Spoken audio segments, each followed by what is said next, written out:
नमस्कार दोस्तों, आज हम भारतीय संविधान के बारे में चर्चा करने जा रहे हैं। भारतीय संविधान की शुरुआत तो आप जानते हैं कि भारतीय संविधान सभा के निर्माण के साथ होती है। जब संविधान सभा का गठन होता है उसके बाद से होती है।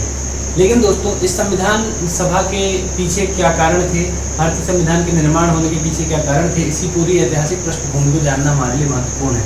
ये एक बहुत इंटरेस्टिंग विषय भी रहा है और सारे एग्जाम्स में पूछा जाता है। सारे एग्जाम्स के अलावा आप अगर तैयारी नहीं भी करते तो ये सामान्य अवेयरनेस का प्रश्न होता है। हम सभी को ये जानना चाहिए कि हमारे संविधान का आखिर निर्माण कैसे हुआ, क्या क्या वो तत्व थे जो उस समय पे विद्यमान थे और क्या क्या वो कंडीशंस थी जिसके कारण हमारा भारतीय संविधान निर्मित हुआ। तो दोस्तों, ये एक बहुत पुराना हिस्टोरिकल बैकग्राउंड होता है। 17वीं शताब्दी के स्टार्टिंग से ही ये चीज़ें हो जाती हैं आरंभ। जैसे कि आप जानते हैं, यहाँ पर हमारे भारत में 1498 में, आपको पता है, सबसे पहले हमारे देश में यूरोपियों का आगमन होता है। 1498 में वास्को डी गामा हमारे देश में आता है। कौन आता है? Vasco D gamma. ठीक है, यहाँ पर से शुरुआत अगर होती है तो वास्को डी गामा समुद्री मार्ग की खोज करके जब यहाँ आते हैं तो वास्को डी गामा को क्या मिलता है? यहाँ पर बहुत सारे मसाले मिलते हैं और जो यहाँ से मसाले वो खरीद के लेके जाते हैं और वहाँ पर बेचते हैं। आप बोलिए इतिहास विषय है, लेकिन इतिहास से ही हमारा संविधान बन के आया है। हर विषय का इतिहास होता है अपना। आप कोई सभी सब्जेक्ट पढ़ते हैं, वैसे ही संविधान का एक इतिहास है। इसको मैं बहुत शॉर्ट फॉर्म में एक वीडियो में कंप्लीट करना चाहूँगा।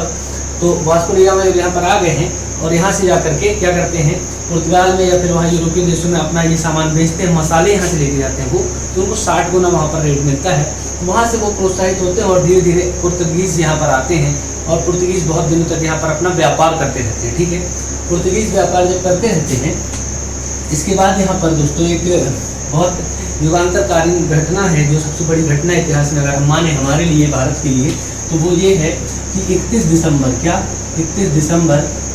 1600 ईस्वी में क्या होता है दोस्तों कि ईस्ट इंडिया कंपनी का गठन होता है। किसका गठन होता है? ईस्ट इंडिया कंपनी, जो भारत को जानते हैं आप, जहाँ भारत पे सबसे पहले आधिपत्य यही करती है, अंग्रेजी जो शासन की शुरुआत ईस्ट इंडिया कंपनी करती है यहाँ पर। तो 31 दिसंबर 1600 को ईस्ट इंडिया कंपनी का गठन होता है। किसका? East India company. East India company. ठीक है, अब ये कंपनी का गठन क्यों होता है? ये एक चार्टर के द्वारा। अब यहाँ पर 1600 का समय है, अपन बहुत सारी चीज़ों को आसपास इर्द गिर्द की देखते चलेंगे जिससे आपको ये पूरी चीज़ याद रहे। अब 1600 का वो समय होता है जब इंग्लैंड में क्या है, मोनार्की चल रही है, राजतंत्र चल रहा है। अभी इंग्लैंड में भी या ब्रिटेन में भी यहाँ पर लोकतंत्र नहीं आया। ठीक है, तो 1600 में एक चार्टर के द्वारा ईस्ट इंडिया कंपनी को व्यापारिक एकाधिकार दे दिया जाता है। ईस्ट इंडिया ने पूर्वी देशों के लिए व्यापारिक एकाधिकार इंग्लैंड के हिसाब से दे दिया, अर्थात पूरे यूरोप के लिए नहीं, केवल ब्रिटेन के लोगों के लिए एक व्यापारिक एकाधिकार दे दिया जाता है। बाकी पुर्तगीज, फ्रांसीसी, ये सब तो यहाँ पर व्यापार कर रहे हैं, पर इंग्लैंड की एकमात्र कंपनी यहाँ पर व्यापार करेगी, वो होगी ईस्ट इंडिया कंपनी। तो 31 दिसंबर 1600 को ये कंपनी का गठन चार्टर के थ्रू होता है। इसमें शुरू में ऐसा कहा जाता है, स्टार्टिंग में 234 या 237 लोग थे। स्टार्टिंग यहाँ से होती है जब इस कंपनी का गठन होता है, तो 234 या 237 लोग इस कंपनी में थे, जो वहाँ के व्यापारी वर्ग के लोग थे। इंग्लैंड के कौन थे? ये व्यापारी वर्ग के लोग थे। इनसे प्रोत्साहित हो रहे थे, बहुत सारा मसाला बेच रहे थे, बहुत सारे पैसा और यहाँ पर, तो ये देख रहे थे कि चीज़ें आती कहाँ से। तो धीरे धीरे जब खोज हो चुकी थी तो ये लोग भी भारत आना चालू करते हैं। तो यहाँ पर 234 से 237 मेंबर मिलके एक कंपनी का गठन कर लेते हैं जिसका नाम होता है ईस्ट इंडिया कंपनी। तो यहाँ पर ये महत्वपूर्ण है कि 31 दिसंबर 1600 को ईस्ट इंडिया कंपनी का गठन होता है, एक चार्टर के द्वारा इंग्लैंड के महाराज यहाँ पर करते हैं। वहाँ पर अभी राजतंत्र चल रहा है, ये बात हमको याद रखना। और भारत में कौन होगा इस समय पर? अकबर होंगे, सीधी सी बात है। अकबर का समय समाप्त होने को होगा और जहांगीर आएंगे इस समय पर, इसके बाद, है ना। तो यहाँ पर फिर क्या होता है दोस्तों, यहाँ पर ये फिर भारत आते हैं, व्यापार करने आते हैं। धीरे धीरे आपको पता है हेक्टर मुंडो आते हैं, ये आते हैं, वो आते हैं। ये इतिहास में आप सब सारी चीज़ें पढ़ेंगे, यहाँ पर उसका विषय नहीं है। धीरे धीरे ये क्या करते हैं, पहले ट्रेड से यहाँ पर अपना आरंभ करते हैं, ट्रेड से आरंभ करते हैं और इसके बाद धीरे धीरे इनके छोटे छोटे युद्ध होते हैं, बहुत से छोटे छोटे युद्ध, छोटी छोटी संधियाँ। उसका कारण ये होता है कि ये क्या है कि ये व्यापारिक प्रतिस्पर्धा बहुत चलती है। तो इंग्लैंड और फ्रांसीसियों के बीच में, ब्रिटेन फ्रांसीसियों के बीच में, और यहाँ पर ब्रिटेन पुर्तगीज के बीच में वहाँ पे चलती हैं ये व्यापारिक प्रतिस्पर्धाएं। युद्ध तो यहाँ पर भी उसका चुटपुट प्रभाव देखने को मिलता है। ये चुटपुट प्रभाव इसलिए हो रहा है, अब यहाँ पर देखिए, अब अंग्रेज लोग ये समझ रहे हैं धीरे धीरे कि हम व्यापार करने भले आए हैं, पर बिना राजनीतिक हस्तक्षेप के यहाँ पर व्यापार करना कठिन हो जाएगा। क्यों कठिन हो जाएगा? क्योंकि फ्रांसीसी, पुर्तगीज, डच सब धीरे धीरे यहाँ पर हैं और सब लोग यहाँ पर व्यापार कर रहे हैं। तो अगर यहाँ पर अच्छा व्यापार करना है, अच्छा पैसा कमाना है, तो थोड़ा सा राजनीतिक हस्तक्षेप करना पड़ेगा। ये चीज़ समझ में आई, ठीक है। इसके बाद अब यहाँ से आगे बढ़ते चलिए, कोई दिक्कत नहीं है यहाँ पर। अब यहाँ पर एक बड़ा बदलाव आएगा, इंग्लैंड में बदलाव आएगा, भारत में नहीं। 1688 में इंग्लैंड की रक्तहीन क्रांति होती है, ब्लडलेस रिवॉल्यूशन होता है। 1688 आपको सन याद रखना चाहिए, रख सकते हैं, बहुत महत्वपूर्ण डेट होती है जो विश्व इतिहास की है, बहुत महत्वपूर्ण डेट है। 1688 में इंग्लैंड में एक रक्तहीन क्रांति होती है। उसके द्वारा क्या होता है, इंग्लैंड में क्या हो जाता है कि मोनार्की का अंत हो जाता है, राजतंत्र रहता है, पर वहाँ पर क्या हो जाता है, संसद की सर्वोच्चता स्थापित हो जाती है, लोकतंत्र का गठन हो जाता है। संसद की सर्वोच्चता इंग्लैंड में क्या हो जाता है, 1688 में संसद की सर्वोच्चता आरंभ हो जाती है। अब यहाँ पर संसद सबसे बड़ी चीज हो जाती है। पर फिर भी ईस्ट इंडिया कंपनी अभी यहाँ पर लगातार व्यापार कर रही है, ज़्यादा यहाँ पर कोई राजनीतिक हस्तक्षेप नहीं कर रहे हैं, कुछ भी नहीं कर रहे हैं, और धीरे धीरे इनका व्यापार आगे बढ़ता जा रहा है। बस 1688 की ये घटना इंग्लैंड में हो जाती है। अब यहाँ से इंग्लैंड में भी बहुत सारे परिवर्तन आना चालू होंगे, उसके थ्रू भारत में भी परिवर्तन आएंगे, तो हम देखेंगे कि कैसे कैसे क्या परिवर्तन आते हैं। अब देखिए इसके आगे क्या होता है, यहाँ पर इतनी सारी चीज़ें हुई। अब यहाँ पर देखिए इससे राजनीतिक क्या है महत्वपूर्ण, क्योंकि अब यहाँ पर ईस्ट इंडिया कंपनी में क्या है, राजनीतिक हस्तक्षेप करना है। अब राजनीतिक हस्तक्षेप करना है, अभी तक पूरा ईस्ट इंडिया कंपनी, अभी तक ब्रिटेन क्राउन को कोई यहाँ पर मतलब नहीं कि ईस्ट इंडिया कंपनी यहाँ पर क्या कर रही है, क्या नहीं कर रही है, कैसे पैसे कमा रही है, यहाँ से बहुत सारा।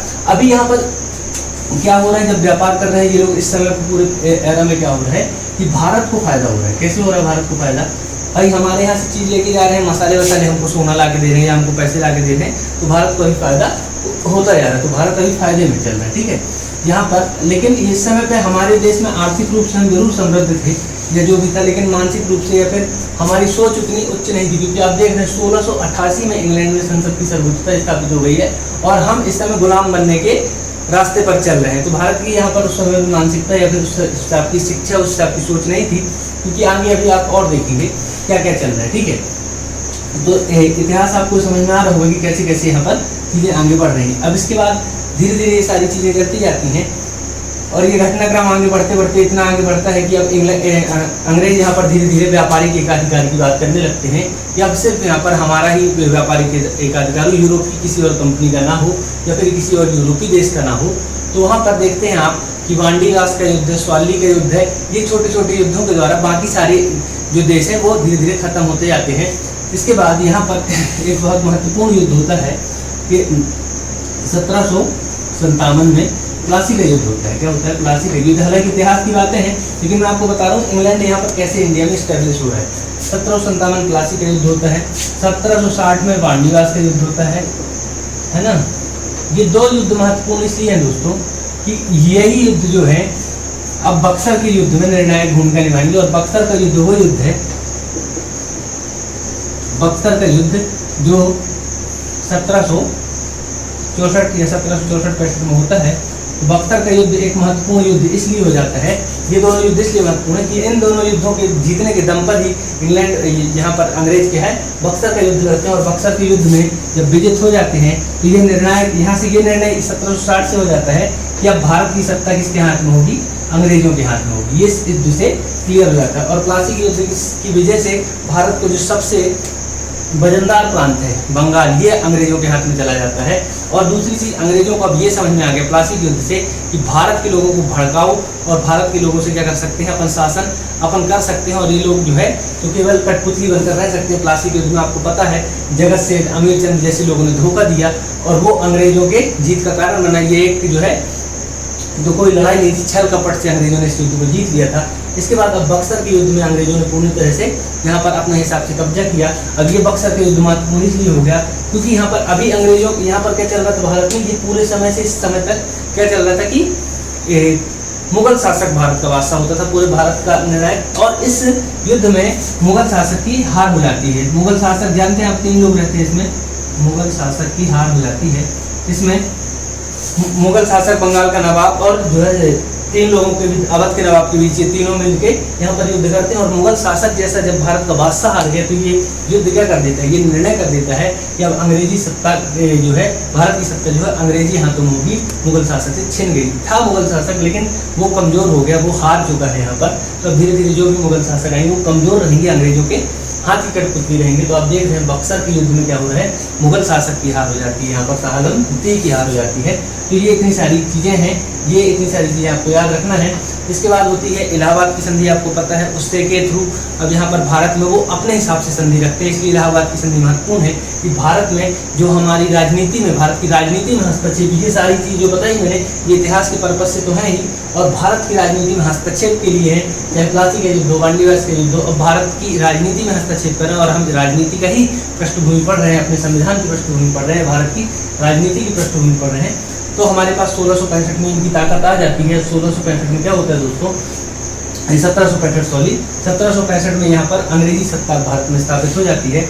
और इसके बाद रॉबर्ट क्लाइव जानते हैं आप, आते हैं यहाँ पर, रॉबर्ट क्लाइव आता है और रॉबर्ट क्लाइव क्या करता है कि अंग्रेजों के साथ शाह आलम द्वितीय और से अवध के बादशाह के साथ संधियाँ करते हैं। और यहाँ पर बहुत सारी चीज़ें, दीवानी मामले भी अब इनके पास हो जाते हैं। अभी तक क्या था, ये रिवेन्यू यहाँ पर दे के जाते थे, अब रिवेन्यू यहाँ से लेके जाएंगे। अब देखना क्या होगा यहाँ पर, अभी 1765 से लेके 1772-73, 1765 से 1772-73 में अब क्या करते हैं, ये यहाँ से भयानक धन लूटते हैं। ठीक है, यहाँ से क्या करते हैं, अब ये पूरा बंगाल, बिहार, उड़ीसा इनके हाथ में आ जाता है, मुंबई, बहुत सारी प्रेसिडेंसी इनके हाथ में आ जाती है। तो 1772-73 तक यहाँ से भयंकर धन लेके जाते हैं। अब इंग्लैंड में भी जानते हैं आप, संसद की सर्वोच्चता हो गई है, तो यहाँ पर अब क्या होता है, यहाँ पर ये चीज़ें जांच की जाने लगती है कि यहाँ कोई ना कोई बहुत बड़ा भ्रष्टाचार कर रही है कंपनी, बहुत बड़ी चीज़ें कर रही है। तो 1772-73 से अब बाकी की चीज़ें आरंभ होती हैं और 1773 में पहला रेगुलेटिंग एक्ट आता है। 1773 में रेगुलेटिंग एक्ट आता है, ठीक है, 1773 में पहला रेगुलेटिंग एक्ट आता है। यहाँ से हम जो है संवैधानिक आवाज का जो विकास है, ये संविधान निर्माण की प्रक्रिया यहाँ से शुरू होती है। बाकी ये इतिहास जो सारी चीज़ों का है, तो 1765 से 70 तक क्या इंग्लैंड को लगता है कि यहाँ पर बहुत सारा भ्रष्टाचार हो रहा है भारत में, और ये ईस्ट इंडिया कंपनी क्या करे, बहुत भ्रष्टाचार, क्योंकि यहाँ से बहुत सारा रेवेन्यू वहाँ पर जान रहे, क्योंकि अब ये लोग यहीं से रेवेन्यू कमाते थे, यहीं से माल खरीदते थे और वहाँ ले जाके बेचते थे, और सोना उनके पास रह जाता था, क्योंकि यहाँ पर रेवेन्यू क्या है, यहीं के दाम पे उनको बेचना खरीदना है। कड़ा, इलाहाबाद की इनकी दीवानी इनके पास में थी, बहुत सारी चीज़ें इनके हाथ में आ गई थी, दीवानी और राजस्व दोनों मामले सब इनके हाथ में आ गए थे, अंग्रेजों के हाथ में। तो क्या हो गया था, अब बहुत मजबूत हो रही थी यहाँ पर अंग्रेज। तो यहाँ पर 1773 का रेगुलेटिंग एक्ट आता है और धीरे धीरे इनको रेगुलेट करना आरंभ करते हैं, और यहाँ पर कुछ अंकुश लगाना आरंभ करती है। यहाँ पर क्या संसद, यहाँ पर इंग्लैंड की ब्रिटेन क्राउन या ब्रिटिश क्राउन यहाँ पर क्या करती है, अपना हस्तक्षेप करना आरंभ करती है। तो ये पूरा यहाँ पर इतना बैकग्राउंड आपको समझना है। इसके बाद 1773 के रेगुलेटिंग एक्ट से जो आगे की कहानी चलती है वो हम देखेंगे कि 1773 के रेगुलेटिंग एक्ट में क्या होता है। एक सुप्रीम कोर्ट का निर्माण होता है, और जो बंगाल का गवर्नर था, यहाँ बंगाल से मुख्य रूप से जीते थे, तो बंगाल का गवर्नर जो है अब गवर्नर जनरल कहलाने लगा था, है ना, बंगाल का गवर्नर अब गवर्नर जनरल कहलाने लगा था। तो ये बहुत महत्वपूर्ण चीज़ है कि बंगाल का जो गवर्नर है वो गवर्नर जनरल कहलाने लगा था, और तीनों बम्बई, मद्रास और बंगाल, ये तीनों प्रेसिडेंसी का हेड अब ये होने लगा था। अभी तक तीनों स्वतंत्र होते थे अपने अपने आप में, बम्बई का गवर्नर अपने हिसाब से निर्णय लेता था, और बंगाल का अपने हिसाब से, और मद्रास का अपने हिसाब से। 1773 रेगुलेटिंग एक्ट के बाद बंगाल का जो गवर्नर जनरल है वो मद्रास, बम्बई और बंगाल तीनों का हेड होता था, और ये जो है तो गवर्नर जनरल, यहाँ पर गवर्नर की जगह गवर्नर जनरल का पद सृजित हो गए 1773 के रेगुलेटिंग एक्ट से। ठीक है, तो यहाँ पर ये महत्वपूर्ण हो जाता है। और यहाँ पर 1773 के रेगुलेटिंग एक्ट के बाद बहुत सारे परिवर्तन आएंगे, और धीरे धीरे ये एक्ट, अब हम एक एक एक्ट देखेंगे। 1773 का रेगुलेटिंग एक्ट क्या है, फिर पिट्स इंडिया एक्ट क्या है, फिर 1793 का एक्ट क्या है, ये 20-20 साल में जो एक्ट आते जाते हैं। अब यहाँ पर आपको ये समझना बहुत महत्वपूर्ण है कि यहाँ पर जो अंग्रेज 1600 में आए थे और 1765 तक ये लगभग एक तरफ से व्यापारी ही थे, व्यापार के रूप में थोड़े बहुत युद्धों में हस्तक्षेप जरूर करते थे, लेकिन 1757 से या 150 साल आप समझ लीजिए ये व्यापारिक कंपनी के रूप में काम किए। और उसके बाद ये धीरे धीरे भारत की परिस्थिति को भाप के प्लासी के युद्ध में इन्होंने देखा, यहाँ पर क्या है, झूठ, कपट, छल वाले या फिर धोखा देने वाले बहुत सारे लोग मिल जाएंगे, तो उससे क्या हो सकता है, हमको यहाँ पर भारत में शासन करना आसान हो सकता है। ये प्लासी के युद्ध में उन्होंने समझ लिया। उसके बाद बांडीवास के युद्ध में फ्रांसीसियों को पूरी तरह से हराकर बाहर किया और समझ गए कि अब यहाँ पर भारत की अंतिम सत्ता अंग्रेजों के हाथ में ही होगी, या भारत पर सत्ता करने वाला सिर्फ अंग्रेज होगा। फिर उसके बाद बक्सर के युद्ध में आप समझ रहे हैं कि सारी चीज़ें क्लियर हो जाती है कि अंग्रेजों को कैसे कैसे उनको अब रेगुलेट करना है। फिर यहाँ पर 1773 का रेगुलेटिंग एक्ट आता है, फिर ईस्ट इंडिया एक्ट आता है, और ये सारी चीज़ें धीरे धीरे बढ़ती जाएंगी। उसके बाद हम वहाँ से लेकर और पूरा अगले लेक्चर में सारे एक्ट पढ़ेंगे। और यहाँ पर देखो दोस्तों, ये दो काल में होता है। जो इंग्लैंड का शासन भारत में वो 2 समय पीरियड में होगा। एक तो होगा 1765 से लेके 1858 तक का, ये कंपनी का शासन होता है। किसका? कंपनी का शासन। और 1858 से लेके 1947 तक, ठीक है, ये होता है ब्रिटिश क्राउन का शासन। ब्रिटिश क्राउन का शासन। तो 2 चरणों में यहाँ पर इंग्लैंड का शासन था। जब 1757 का विद्रोह आपको पता है इस पार्लियामेंट में हो गई थी, तो उसके बाद जो भारत का घोषणा पत्र आया था, उसके बाद से यहाँ पर सारी चीज़ें बदल गई थी। और जो है ईस्ट इंडिया कंपनी को भारत में राज करने का अधिकार खत्म कर दिया गया था। कब कर दिया गया था? 1858, 1 नवंबर 1858 से ये सारी चीज़ें बदल गई थी। आपको पता है 1858 से 1947 तक ब्रिटिश क्राउन ने, ब्रिटिश संसद के द्वारा भारत को रेगुलेट किया जाता था। अब देखिए क्या होता है, ये ब्रिटिश ईस्ट इंडिया कंपनी का जो है, तो 1858 में यहाँ पर सारे अधिकार खत्म कर दिए गए। और 1874 में ईस्ट इंडिया कंपनी ही खत्म हो गई। अगर ये आपको याद रखना हो तो 1874 में ईस्ट इंडिया कंपनी का पूर्ण तरह से समाप्त हो गया। लेकिन भारत से तो उनका काम 1858 में ही समाप्त हो गया था। तो ये सारी चीज़ें यहाँ पर हिस्टोरिकल बैकग्राउंड के रूप में याद रख सकते हैं कि कैसे कैसे यहाँ पर चीज़ें हो रही हैं। इसके अलावा परिवर्तन बहुत सारे होते हैं दोस्तों विश्व में। जब इंग्लैंड यहाँ पर खुद 1688 में रक्तहीन क्रांति के द्वारा संसद की सर्वोच्चता अपने यहाँ स्थापित कर लेता है, और इसके उपनिवेश इतने सारे थे, बहुत सारे उपनिवेश थे दुनिया भर में। इसके उपनिवेश अमेरिका सब इसके गुलाम थे। आपको पता है 1776 में ये स्वतंत्र होता है अमेरिका, 1776 में। तो 1776 के समय पे यहाँ पे फ्रांस में भी क्रांति का उद्भव होने वाला रहता है। और 1789 में फ्रांस भी जो है अपने यहाँ क्या करता है कि ये यहाँ पर उसमें फ्रांस में भी लोकतंत्र की स्थापना हो जाती है। यहाँ पर हो चुकी। तो अब देखिए हम कितने पिछड़े चल रहे थे। 1688 यहाँ पर 100 साल बाद ये, और हम इसके 200-300 साल बाद यहाँ पर अपने अस्तित्व में आए थे, 200 साल बाद। तो यहाँ पर ये सारी चीज़ें चल रही थी। तो आप समझ रहे हैं विश्व कहाँ चल रहा था और हम कहाँ चल रहे थे, मतलब हमारे कितना डिफरेंस था। यहाँ पर अमेरिका का रिटन कॉन्स्टिट्यूशन लिख गया, ठीक है, अमेरिका का कॉन्स्टिट्यूशन लिख गया है। अमेरिका एक लोकतंत्र हो गया है। यहाँ पर फ्रांस हो गया है, इंग्लैंड हो गया है, और भारत अभी गुलामी की उसमें जकड़ने जा रहा है। आप देख रहे हैं समय क्या है, 1776, 1789 और ये 1757।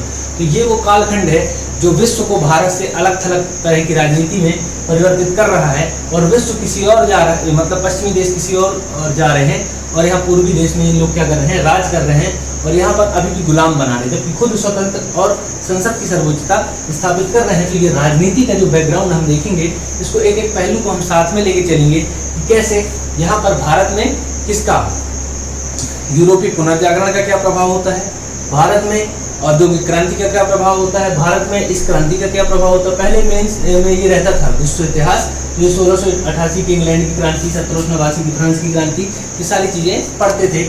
फिर बोल्शेविक क्रांति तो बाद में हुई, रूस की जो भी क्रांति थी, ठीक है, और first world war, second world war, ये सारी चीज़ें पढ़ते थे, क्योंकि उससे सारे देश कहीं ना कहीं इफेक्ट होते। देखिए इससे भी हो रहे हैं ना।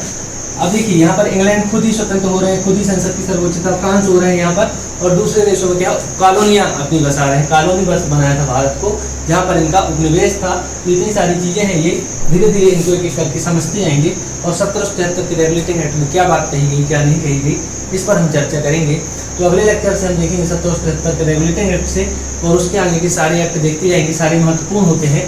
तो जो संविधान निर्माण की प्रक्रिया है, संविधान निर्माण, ये हमको कहाँ से देखना है, ये हमको देखना है 1773 के रेगुलेटिंग एक्ट से। और इसके बाद संविधान निर्माण की पूरी प्रक्रिया, जितने भी एक्ट आए हैं, जो भी हुआ है, भारत की संविधान सभा के गठन तक देखेंगे। फिर संविधान सभा के गठन के बाद की जो प्रोसेस हुई है वो अलग से देखेंगे, और उसके बाद पूरा संविधान हम पढ़ेंगे जो हमारा संविधान बनकर तैयार हुआ। तो आपको अगले लेक्चर में मिलते हैं। अगर वीडियो आपको पसंद आया है और आप अगले लेक्चर से 1773 का देखना चाहते हैं तो कमेंट करके जरूर बताएं, और वीडियो को लाइक जरूर करें और चैनल को सब्सक्राइब करें। तो बहुत बहुत धन्यवाद, मिलते हैं अगले लेक्चर में, और संविधान निर्माण की आगे की प्रक्रिया को उस पर समझेंगे। बहुत बहुत धन्यवाद।